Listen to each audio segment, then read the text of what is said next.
Menempatkan jenazah sandera Israel di peti mati hitam menjadi pesan keras dari Hamas. Tak sebatas itu, Hamas juga ubah foto Perdana Menteri Israel Benyamin Netanyahu sebagai vampir. Mengutip Tribun News pada 20 Februari, beberapa pesan itu terlihat saat prosesi serah terima jenazah sandera Israel di Khan Younis, Gaza Selatan pada Kamis 20 Februari 2025. Koresponden Al Jazeera di Palestina Elias Karam menyatakan bahwa keempat sandera yang diserahkan telah tewas akibat tembakan pasukan IDF sendiri.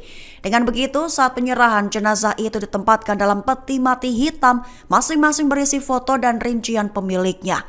Kemudian di atas panggung juga memuat gambar yang memperlihatkan foto Netanyahu sebagai vampir. Di atas gambar itu Hamas juga menulis penjahat Netanyahu dan tentaranya telah membunuh orang-orang ini dengan rudal Nazi mereka.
Download Tribun X sekarang, menghadirkan lokal menjadi Indonesia.